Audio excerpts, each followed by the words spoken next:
is going to be yes, but we will find out momentarily as we do enter the pick and ban. And there it is. Number 1 off the board. Coma says, get it out of here. Sad, sad day. We will not see Flawless's Lee Sin, but he looked good on the Graves, and in general, SBENU obviously had a really big performance against Longzhu last week. SKT losing to KT in the Telecom Wars earlier this week.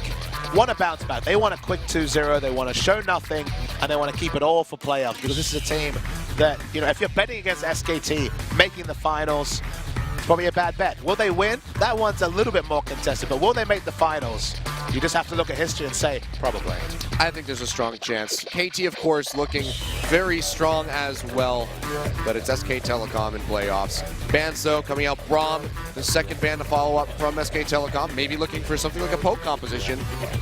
Italy not been banned away. That could be the first step for SKT if they first pick it. Rise taken off the board, so respect shown over to Sasin as that one gets taken out. And the Azir banned away from Faker, as is the Kindred from Blank, so getting rid of his favorite champion in the jungle at the moment. Will Duke have Echo left to pick? That's one of the champions that so far has gone through. Corki, also one of Faker's best champions this season, so a lot of power left in the draft. It's what happens when champions like Lee Sin and Braum, who of course weren't contested at all, were banned in the first series. Well, it's the Nidalee that gets taken off the board, so do you go for the Corki or do you go for the Echo here? And maybe even just the Poppy for Duke, which has been very consistent for him as well. Echo vs Poppy is a really interesting matchup. Not really kill pressure from the Echo, but definitely the 1v1 matchup favoring Echo. Poppy having the better teleport plays. Flawless has looked great on Lee Sin. Questionable on everything else, but finally looked good on the Graves, so I don't mind Blank stealing away Graves. Yeah, but strong pickups here on the side of SBENU as well. A lot of power. Really quick lock-ins with that Sivir and the Echo. A lot of chase potential with On the Hunt, with that move speed that you get from the Z-Drive on Echo's passive. But bot lane just comes through here from SKTelecom. It's going to be Lucian for Bang, and that Alistar for Wolf as well. So consistent bot lane. We'll see what SBENU wants to pick up here for the Sivir. Trundle's available. Could just see that one locked in. Crazy thing is, a lot of power available left for SBENU. That first round of the draft, Echo and Sivir in particular. Sivir being overlooked as a first pick is surprising enough. SKT, one of the first teams in Champions to recognize the power of the reworked Sivir. It's been first picked in many series. Drops to the second round. Don't do that, please. That would be really questionable to lock in the victor here when you have a last pick. I think you just go for the jungle and the support and save that one to try to counter against Baker. But if you're going to pick something, Varus did make it through as well. That's one we didn't really think of. But if you're going to pick up a mid laner, I'd say you go for the Corki. Take that one away from Faker at least. Waiting to see the jungle pick. Getting down to the last couple seconds, it's going to be the Rek'Sai locked in here for Flawless. Not one that we see too much of as of late. And Trundle, of course, for Secret. Very consistent bot lane support going alongside Sivir. A lot of disruption with the pillar. He can catch up to them with that on the hunt, so consistency. And Rek'Sai's heavily fallen out of favor as a jungle pick. Corki's still available for Faker in the mid lane. One of the reasons we don't see much Rek'Sai, and indeed jungle Gragas, is that it's become clear that carries rule the jungle and tanks go top lane. Even Gragas seems better fit to the top lane to be that big frontliner for double, triple AD carry as the meta has allowed for. So last year, you remember, so much Rek'Sai because who was top? It was the big carries or juggernauts who are definitely more to the carry side. This season's all been about damage from the jungle as Sasin looking for number 22. That would be a really interesting number 22 to come in as well. Not sure how I feel about either of these helpers.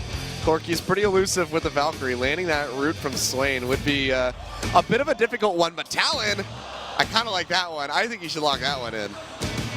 I would have to check to see if he's played a Talon game, but I assume not. I mean, we've seen Talon thrown out a couple times as pocket picks in the history of League of Legends. Comes back to J4, but I feel like there's too much escape innately there on that Corki for you to lock in the Jarvan. You still get the damage from the Cataclysm, but he can immediately Valkyrie out. You see Sasin, the smile on his face. Whoa. It's going to be number 22. It's going to be the Echo mid. That's a fun one. Yeah. This is what we've been hoping for. Yeah, we were talking about this. Monte Cristo probably just has the biggest grin on his face because he's been wanting to see this AP Echo mid coming back. And now we finally get to see it in the hands of Sasin. And the last 2 champions that he's pulled out for the first time have netted him wins. So if we're in keeping, third time the charm. To be fair, a lot of those 21 champions haven't netted him wins. That's true. That's absolutely true. Echo is a champion that I think Riot and everyone wishes was played in mid because assassinations with the ultimate, massive burst combinations with this champion seem to fit much more thematically than the sticky tank that he's evolved to in the top lane. So when we do see some changes coming to target tank Echo, I hope to see a cementation, that's not even a word, but cementing of Echo in the mid lane as an assassin, as a burst champion, rather than the weird sustain sticky tank that he's developed into. If Sassen loses this game as Echo, this is going to be Riot's excuses. He's like, see, Echo's not broken. We don't need to nerf him. Yes. When really it's the items. You need to get rid of those items. His stuff is just pretty crazy. His kit is really strong. It's in a good spot, but it has to be well played. Also, the buffs really made a lot more sense for tank Echo than mid lane Echo. The items really enable him to be successful. So maybe get rid of some of his defensive stats and keep the rest the same. But I don't know. Interesting composition coming out here from SBENU. That's what we've come to expect from these guys, and we're going to get our first look now at mid lane mage Echo in the hands of Sassen, going up against Faker on his very This should be a Corki. fun one, Achilles. Oh, I think it's going to be a fun one indeed. Do I think SBENU is going to find a win?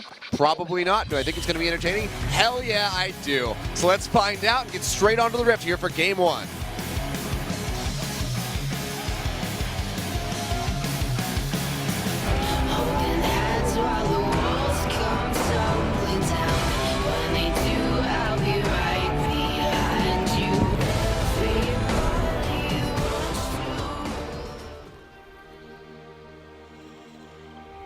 Let's see the rift in all its glory. Yep. It's been the theme here, and Jeonju is just taking a look at the scenic views. All right, the cheers come out from the audience. It was actually a pretty decent one from SBENU, considering that Africa's was completely missing for a period of time.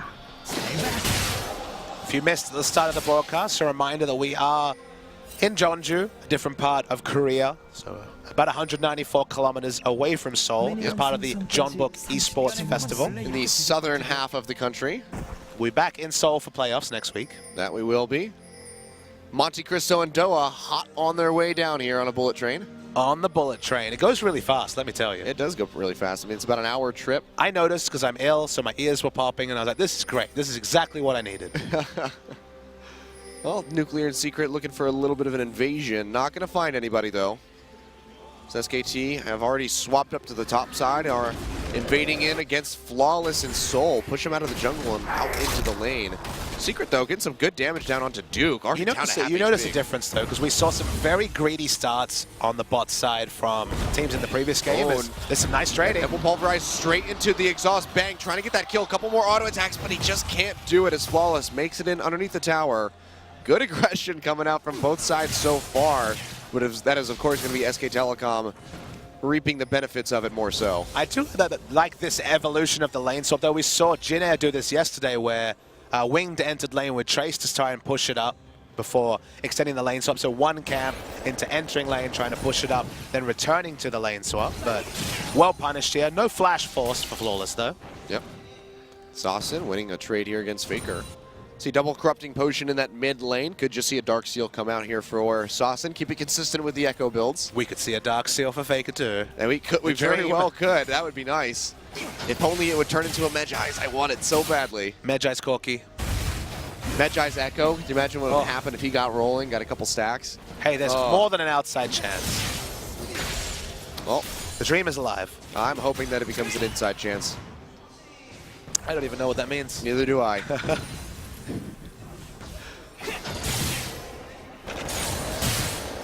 But this is definitely a melee versus ranged matchup, so although with the Q, there's decent wave clear for Echo, probably going to see a CS advantage develop for Faker, at least at some point. Yeah.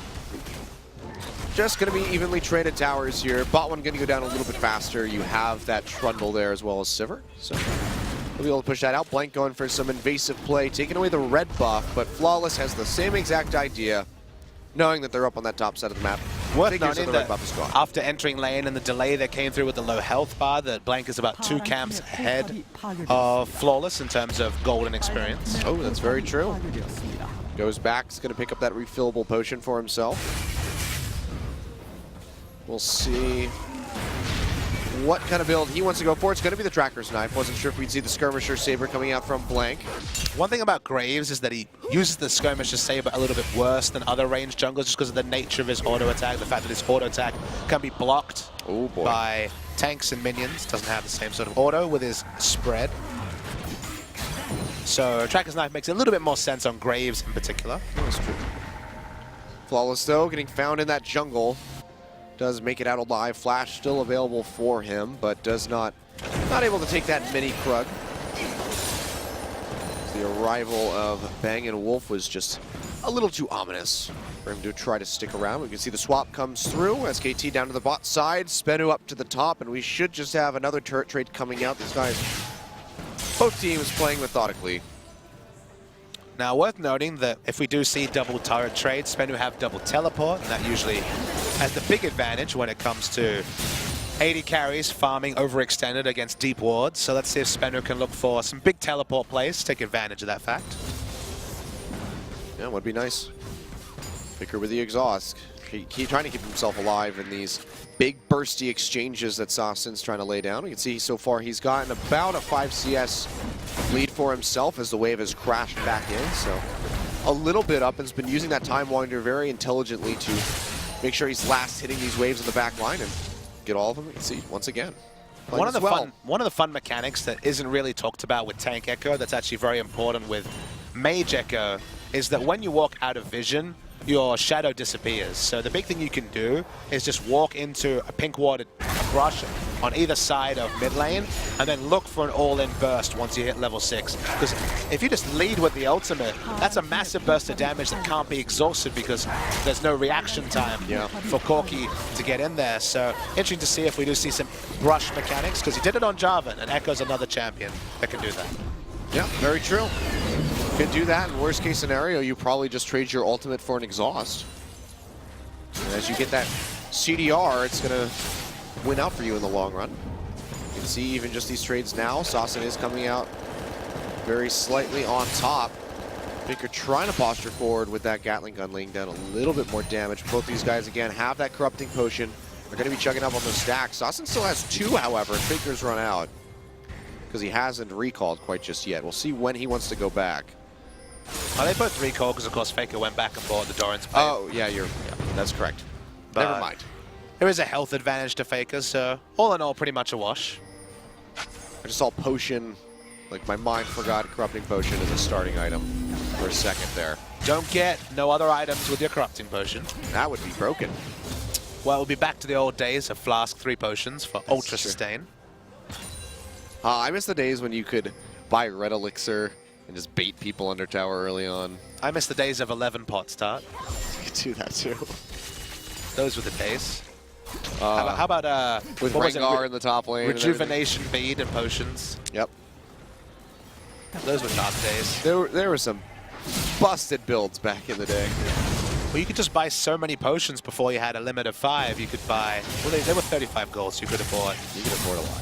I believe it's, let's do some maths here, like 13 maybe potion. It was a good amount. It was a very high amount of potions.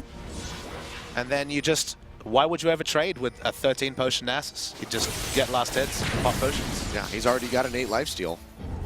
With all those potions, he's not going down. Nasus, that's a champion I'd like to see back in the meta. Really though? No, not really. The games would just never end. Until he finally hits like 800 stacks, and he's like, okay, now we can win. I don't mind Nasus jungle. I think Nasus jungle can be fun. Just play the ultimate delay comp so Nasus can get all the stacks possible, like Nasus with Ziggs and Sivir in the bot lane. So you just have Baron buff stops the stalls, you know? That's true. Ziggs certainly was never the same after Baron buff gave the creeps magic resistance. Banner of Command for magic immunity. Well, you just have to get that nice Ziggs ultimate bomb into the Baron pit and steal the Baron and get a pentakill all in one. I like being happy thinking about Easy Hoon. Don't remind me of the sadness Easy Hoon brought on me with the Stole Fests of 2014. I mean, the big sadness about Easy Hoon is that he left. I think it was good that he left. I wish it was to another team in Champions. That's what I'm saying, is he left the region, not left SKTelecom. I totally understand leaving SKTelecom. Didn't see too much play. Here and there he did, but, you know, through his run in the Worlds, Just wasn't to be. Mid lane's one of the few positions in Korea that perhaps the talent is a little bit thin when it comes to the top end. Yeah. Easy Hooten could have gone into a lineup like Longju, maybe helped turn their fortunes around. I mean, if Coco's not going to work for Longju, then no one would. They had the second best mid laner and they couldn't make that work. That is true. Poor Coco. Just give him, if he can get Jace, that's all he needs. When he doesn't pick Jace, I get very depressed. Yeah. Makes things a little bit rough. Blank, though, not going to lose out on that. Gromp is able to take it away. Secret, though, with some aggressive invasion. Flawless to match as they rotate up over towards this tier 2 tower. Waves there. And we can see Bang & Wolf not really able to try to match that pressure, but SBENU not really in any kind of position to go for a push onto that turret. So while I really like what SBENU are doing, remember they have Rek'Sai with the Tremor Sense, so it's smart that they're making the proactive moves around inner turrets. The big issue for them is the lane assignment. You can see on the bot side, Bang is getting solo farm against Poppy. So while SBENU are making nice moves, if they don't get significant turret damage and they're trading for Bang getting solo experience against the Poppy, that's happy times for SKT. Yeah. Maybe looking for some kind of play around this mid lane as Blank was hovering in just slightly behind the tower. Saucin is pretty low. Does not have that ultimate available either. So he would be quite susceptible to going down. Look at that damage from Faker. One more auto attack. Wow. Not enough to take him down, and Saucin barely makes it out. Calculated. Oh boy. A little bit of a support fight. Wolf is going to win as he takes down the Pink Ward and holds on to his own. And now SKT with no worry of Saucin being nearby. Going to go ahead and take the first dragon of the game here at 11 minutes. Gonna teleport back to lane as well, so no double teleport hijinks for a little bit. Badly timed by Faker. Has to use the Valkyrie to get the safety. Nice headbutt pulverizing from Wolf, and Saucin back down to half HP immediately. So what SBENU have done is spend a lot of time trying to get into this inner turret, but have to back away again. Let's see if they can rotate to mid though. They're going to try to get some pressure down here. Saucin's still looking to keep it consistent as far as the build goes. Has the Sheen into the bombing It's a really center. nice move from SBENU. Yeah, getting some pressure down. They're not going to be able to take this turret, though. Faker still has the wave clears. He throws out the Foss Bomb. But yeah, look at those builds coming in from Saucin. Still going to be replicating that of a top lane Echo. I mean, Corki is one of the strongest lane bullies in the game, but if you don't have a turret, you can't overextend for that harass damage you really want to be doing against a melee opponent in Echo. So taking the turret in mid would have been massive, but it was a nice move. It was aping what Afrika were doing so well in Series 1. Just using your resources, they realized, okay, we're not realistically going to be able to take this inner turret in the top lane, so let's rotate to mid, get it down to half health, and try and hold down Faker's oppressive laning phase against Echo. So far, Flawless hasn't really been able to make any moves on this Rek'Sai. Just has that Tracker's Knife.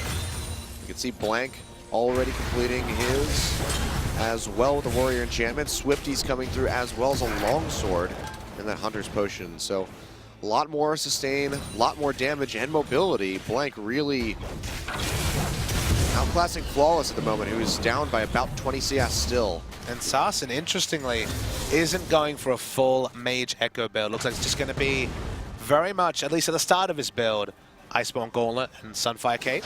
Yeah. I was hoping for a little bit more damage from this guy. I saw a Ruby Crystal and I was hoping for Out of Ages, but not to be. No. Faker, though, laying on the hurt with these rockets. Just keeping Saucin completely relegated underneath of this tower. Speaking of, Nuclear doing the same thing with Secret. Yeah, but it's going to be matched by Bang & Wolf and Blank. And we know the tower taking power, but these two 80 carries, I guess I can't really call Graves an 80 carry at this point. Well, what would you call them instead? Marksman is. No, don't you start with that. Love Take that language away. Somebody who does range damage. Okay. That should be the, under like the biography for Graves. What type of champion is he? Someone who does range damage. He's an attack damage champion that can carry. He's an ADC. Yep. Oh, Saucin aggressing onto Faker here. Blank nearby. Gonna flash over the wall. It's gonna be the ultimate back here for Saucin, but I don't know if he's gonna be able to get out. If you're alive, collateral damage does go wide. Looks like he's going to be able to escape. Wow.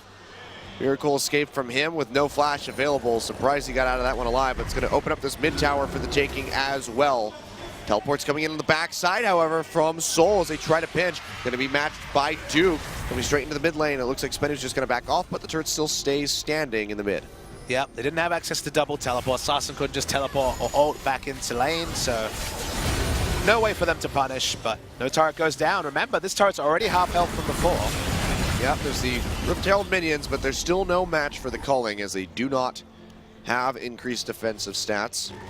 So they will get melted out. But right now, SKTelecom just at about 1,000 lead, hovering around 900 here or there, kind of fluctuating. At the 14.5-minute mark, up that dragon though. So will be a little bit of an additional stat for these guys. But so far, SBENU keeping it close, considering the opponent they're going up against. And they're following the Rocks Tigers approach. You've got Sivir wave clearing in mid, double teleport in other lanes. Okay, the teleport's down, so not exactly ideal, but this is what teams love to do, and then look for a pick. But with the teleports being down, the pick pressure onto SKT is much lower, and they can afford to have champions like Corki show up in bot lane, no teleport, but just not really respecting a pinch on the other side of the map. Yep. Wolf just going to throw down a ward here, so gets equal vision to that Scuttle Crab. Flawless still down by about 20 CS. 19 at the moment. You can see the Giant's Belt coming out for him and the Hex Drinker over on the side of Blank. So really making moves for his build, getting these key items in early. Still a lot of equality between these two teams, all things considered. Definitely not a big lead for SKT. Yeah, not at all. Only Just, real CS advantages in the jungle. Well, the mid lane as well. It's about 20 CS here for Faker, it seems. Same story in the jungle, so just falling behind a little bit. Yeah, and that's going to be the bulk of this gold discrepancy that's built up between the teams at the moment. Trinity Force Corki doing Trinity Force Corki things. Yeah, being a nuisance. But Saucin has completed the Iceborne Gauntlet already. Still has the Bomby Cinder, so going to have to start going toward that Sunfire Cape now. We'll see if he's going to go full defensive build or if he's going to build a couple AP items. I wouldn't be too surprised if he does pick up something a little more aggressive. And one of the reasons we assumed Mage Echo is that Rek'Sai is very, very low damage from the jungle. Yeah. So there is that time. You know, Echo does good base damage. As we know, both Poppy and Echo are the biggest offenders of abusing Sunfire Cape and the Iceborne Gauntlet as a damage build. And we saw that in the last game. Having only that for damage next to a Sivir is risky. Yeah. Very risky indeed, but at least you do get some AoE crowd control if you can land the parallel convergence. I guess the theory is that you have so many different people who can occupy the time of triple AD. You know, both these Sunfire and Iceborne Gauntlet give you a lot of armor. Maybe Sivir just slices through the front line while all three members of SKT's damage dealers have to go in opposite directions. Oh, look at this. So Soul get a lot of damage from that big one, down below half HP. Trying to stick around to defend this turret. SBENU starting up the dragon, but they can't stick around. And this turret is going to go down. SKT out rotating, getting some good damage in on that Poppy, who's yet to really get any tanky stats. Become that front line that she needs to be. We'll finally see the true meeting the fans have wanted to see. Tanks that do too much damage versus true damage dealers. Who wins? Right now, it's kind of looking like the true damage dealer. You can see though, SBENU not looking to give up this dragon without a fight. Bang, not going to get stunned up by the parallel convergence, and Saucin goes into the back line, trying to make something happen. A nice keeper's verdict though, boots away the Alistar and the Maokai. The taking front line is gone. Bang, has to flash over the wall. First blood comes through for a secret. It's going to be the follow-up as Bang goes down to nuclear. That should be the dragon for SBENU. Nicely played by them. The damage front, the tanky front line completely knocked out. That's going to be the dragon going over to these guys. They're first. And maybe now pinching in onto this mid side. Don't think they're going to be able to catch Wolf and Duke, but nicely played by SBENU all the same. Silly Achilleos, you were around in Season 2. You never bet against tanky DPS. They've always done it. Metagolem might be dead, but they're all going for an ultra-strong front line. I love Sarsen just chasing after Bang. There's 180 carry who had to be trivialized out of the fight. The Poppy ult onto Maokai meant there's no front line against tanks and Sivir. Sivir free hitting. SBENU get 2 kills. SBENU get a dragon. Nice team fight from them. Yeah. Saucin just using that ultimate to get further away from Blank. That was really nicely played by SBENU. Still down in gold, though, by about 1,000. It's going to be that turret that got taken away from them in the mid lane that's creating the majority of that discrepancy at this point, as well as some of those CS figures. But now netting themselves a dragon, at least denying or delaying the 5th dragon potential here from SKTelecom. The 6% stats going to be doing nicely for these guys. Absolutely. Faker poking around in the enemy jungle. Oh, that's going to be the go button. Presses. The TP comes on the backside here from Sasson. Goes in trying to get onto Faker. Can he root him? He gets the stun, comes through. Faker gets popped up. He gets blown up as Nuclear gets the kill. Ultimate comes across from Sasson as he tries to keep him alive. But SBENU maybe biting off more than they can chew. Flawless. Looking like he's going to go down as Blank is hot on his heels. Soul just trying to peel for this Rek'Sai, but can't do it. Falls in the end. That's going to be the Void Rush away for Flawless. But 2 members die just to pick up Faker. Yeah, 1-for-2 trade. That time, Bang was free hitting. That time, Malco was in position to be a frontline that allowed Bang to attack.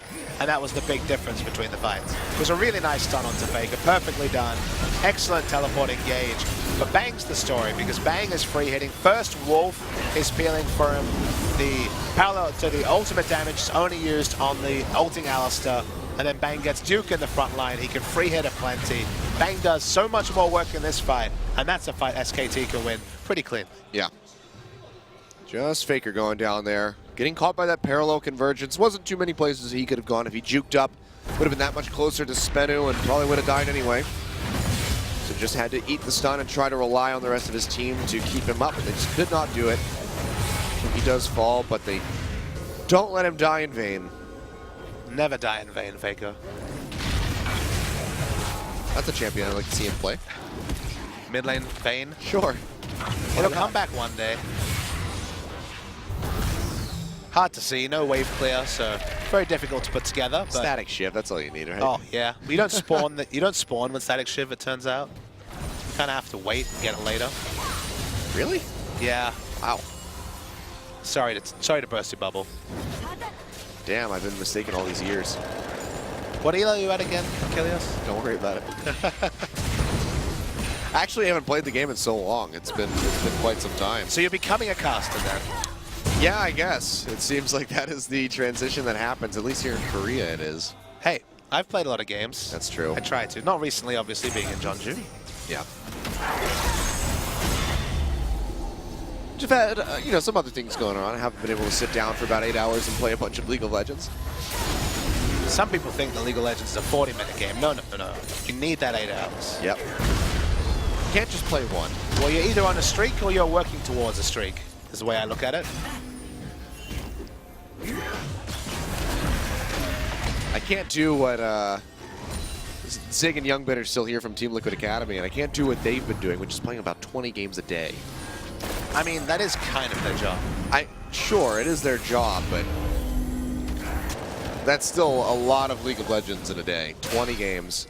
But I mean, a big part of that is the queue times here in Korea are so much faster than they are back in North America, even with dynamic queue. There's a really big ranked population. If you guys don't know, the biggest percentage ranked population in the world is Korea. Surprise. Not a lot of people play normal games here. Surprise, surprise. All about the ranked. Whenever I ask someone, you know, I go up to someone, oh, you play? Oh, I play a little bit. I'm like, oh, so normal games? Like, no.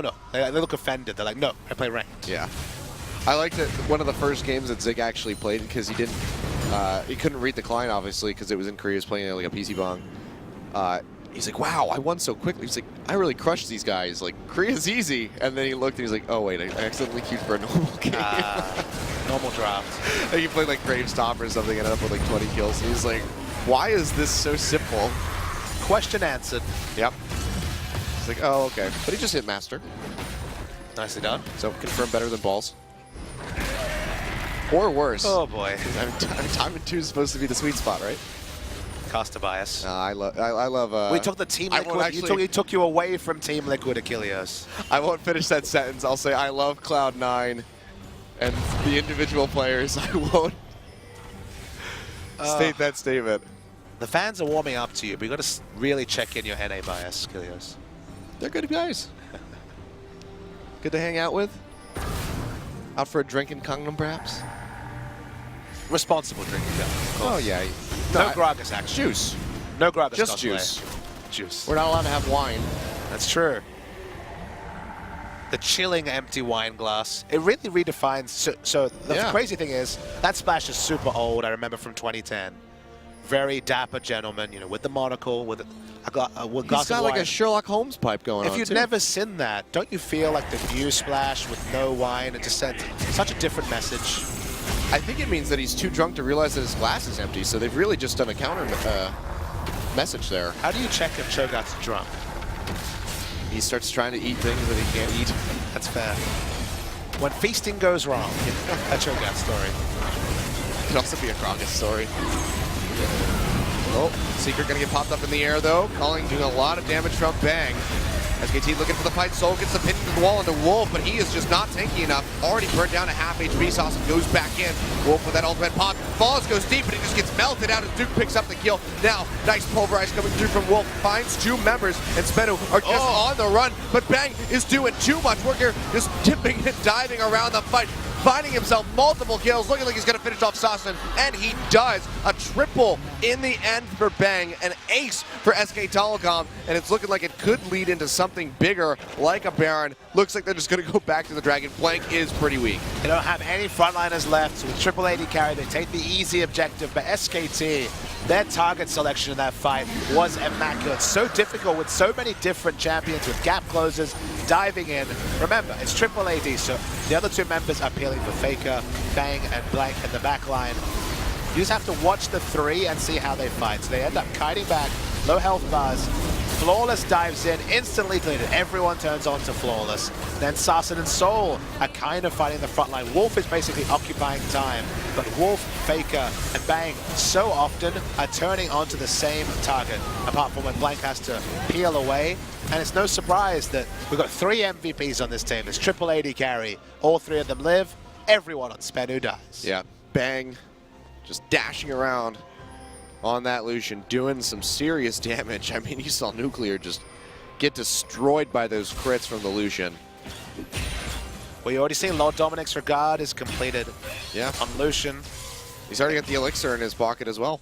You're going to get value out of Last Whisper and its evolutions this game, because 3 champions are going to be building double, triple armor items, so bonus armor penetration not going to be in any way a bad stat to pick up.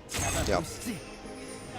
And it looks like Saucin's just going to continue this Tank Echo mid lane as he builds into the Spirit Visage, unable to go for the Mage. Yep, I really wanted to see the full AP Echo. I mean, the only thing that could disappoint me more was if his Jarvan mid was full tank as well. Yeah, but thankfully he didn't do that to us. That was a good show. Maybe the teleport should have told us that it was going to be more of a tanky build, but honestly his first back was Ruby Crystal and Sapphire Crystal, and I was like, okay, Rod of Ages, I can see it. Yep, nope. He let me down. I am disappointed. Would it have changed the result? Probably not, but no, but it changes the result in my heart. It would have been a bit more entertaining, I feel. Oh well. It's nice to want things. It's nicer to get things, though. That's true. What am I saying? Getting things is the best. But as the song goes, you can't always get what you want. But if you try sometimes, you get what you need. Unless it's a victory for SBENU. Hey, the game is not over yet, but basically is over. Yeah, it's pretty over. Just 4.3 thousand separating these guys, but SKT is still showing that without a massive gold lead, they can still very easily plow through the members of SBENU. The double teleport just counted so little for SBENU this game. They had the nice catch onto Faker, but ended up giving 2 members for that. And since then, teleports have been pretty trivial. We haven't seen the big teleport players that can take advantage of mid laners that don't take teleport. Corki and Azir, of course, the most obvious 2 in the meta. Instead, it's been forced fights with 5v5 with more combat summoner spells, with triple AD carry being well peeled for by Duke and Wolf. And yep, well played by SKT for large swaths of this game. And it's just what we've come to expect from these guys, who have been very much on a rise as well since we saw them at the start of the season, looking really strong as they came back from IEM, Katowice, and have played to form since then. Just dropping that set to KT was a little bit rough. But you know, of course, KT has been looking insanely good as well. I'm looking forward to another Telecom Wars in the playoffs. That's what I really want to see. That would be quite nice. Looking very likely as an effective semi-final match. I mean, hell, we could get the rematch of Afrika Freaks into SKT, and then the Telecom Wars to follow that. If not Afrika beating SKT. But. And then one of those fine Telecom esports teams versus Rocks Tigers. The playoffs are looking insanely good this season, guys. That they are. I hope we at least get a couple of games out of that set, not just a 3-0 for the Rocks Tigers. Hoping somebody shows some signs of life to take them down. I mean, we saw if it is SKT that makes it to the grand finals, we saw what happened last time Rocks faced them. We asked for double teleport. Okay. Here it comes. Yeah, coming in on the backside by that Tri-Brush up in the top lane. Gonna be zipping down. They get spotted up by the Scrying Orb, though. And SBENU locked them down long enough. It doesn't look like it. Mid turret still up as well. The end of the play. Very hard to make that play with mid turret still alive. Yeah. But desperation. Only other way you can stand. I mean, there was also just a really good read by SKTelecom, knowing like, you know, Saucin and Soul are gone. The teleports are available. What's not? Well, you know, this flank isn't really warded. Let's just throw a Scrying Orb. Up there they are. Okay. Now we'll sit under our tower that is still standing at 30 minutes. Yep. Didn't require advanced mathematics to work that particular scenario out. So double teleport offers precisely nothing. Yep. That was more of a 2+2 there for SKT. And hilariously now a teleport advantage for Duke. Yep. And we can see a big vision advantage as well around this Baron pit as they clear it out. And they go ahead and start it up as well. Bang does have a hell of a lot of damage. Saucin coming around the side, already used the parallel convergence. Flawless it's a pretty long cooldown. Yeah, Flawless is not here. Has the Void Rush available, but it doesn't even matter. They throw in a ward in the pit. It's going to be taken away by Blank with the Smite. Actually, he didn't even smite it, I don't think. Secret getting engaged on though as the package comes through. Nowhere to go. Exhaust down and keep him locked up, and Bang going to find the damage. Flawless, I don't know if you want to take that one. Comes in off the Void Rush, immediately has to tunnel to safety. That's going to be a mid-tier 2 tower going down here for SKTelecom as they continue the push, now with Baron empowered minions into this mid lane. Well, the package was standard delivered to Secret. FedEx Corki is certainly a skin that we're starting to hope for with all the packages being so aggressively delivered. I prefer SKT. UPS. UPS. Corki, that's an American company, I can appreciate that. Are you just making an endorsement there? You prefer UPS over FedEx? I mean, I've always gotten better service from UPS. Okay, well, champions endorsed then. It's just my LCK live review of different delivery services. When are we going to delve into your Yelp? on OGN?